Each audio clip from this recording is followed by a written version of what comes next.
But we got to get to the big one.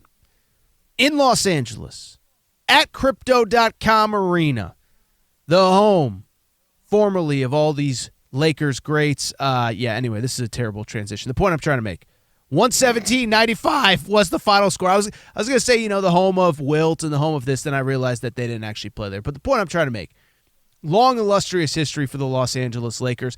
By the way, I believe this was the first game one that of the LeBron era that was played in Los Angeles.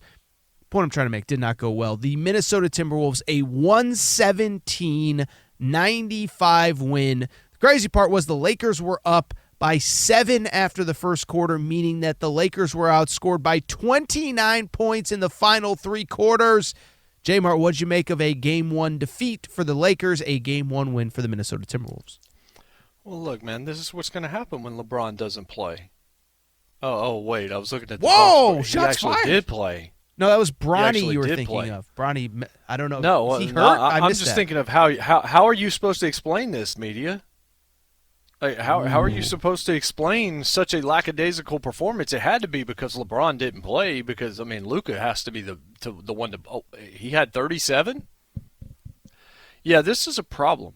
You don't overreact to this, but contrary to popular belief, the Lakers are actually going to have to go win these games. They're not just going to be gifted to them the way they are in the press. Like, they're actually going to have to beat a team that, and DeSager made an excellent point when he gave that factoid during the segment at the end of the second hour.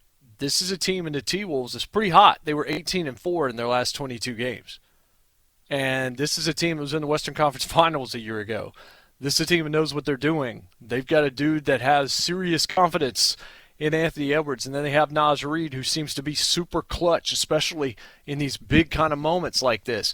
They're going to have to beat this team. It's not going to be handed to them. The T-Wolves are not just going to bow down to them because they have Luka Doncic and certainly because they have LeBron James on the floor. LeBron's going to have to be better than he was in this game.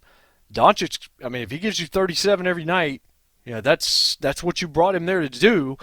But you give up 117 points in this thing in a game where Anthony Edwards didn't even have 25. I think he had 22 in a game. That's decent, but you expect that for the T-Wolves to be able to beat this Leviathan that is the Lakers, he's got to have 45 a night. And the fact that he had 22 and they won by 22, that says a lot. They're going to have to win these games, Aaron. And I'm certainly not saying that they're not going to, but this has got to be a wake-up call to them real quick that, oh, okay, all right, this is harder than it looks. Like, the media, and I'm saying them, I'm not talking about the Lakers, I'm saying to the media, like, stop crowning them and don't bury them on Monday either. You don't have to always hit the extremes. This is a team that can win, but guess what? They can lose. And that's what happened on Saturday.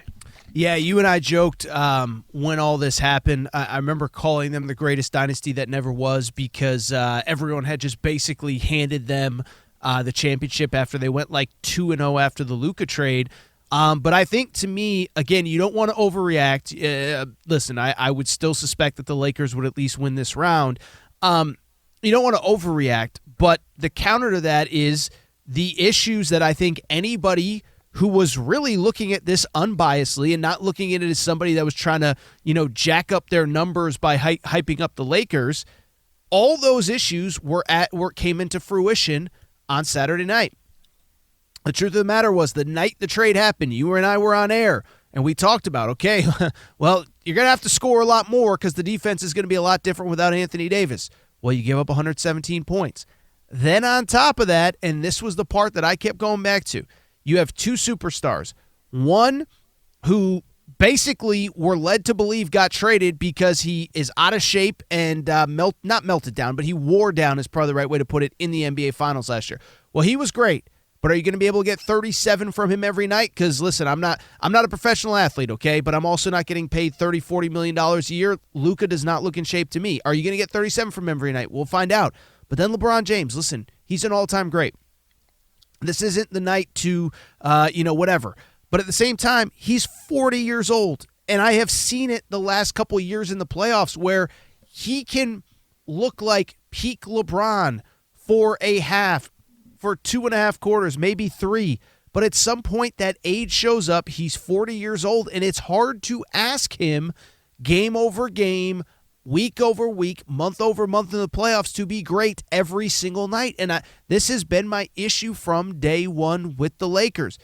Out of shape young guy, old guy that is battling father time in a way that we've never seen before. And I just think it's unrealistic to expect both of them to be great every single night. When they're not, you have a situation like tonight where you only score 95 points, you're not great defensively, and then you still need that third guy to step up. Austin Reeves was okay on Saturday night, but not great with 16 points on 5 of 13 shooting.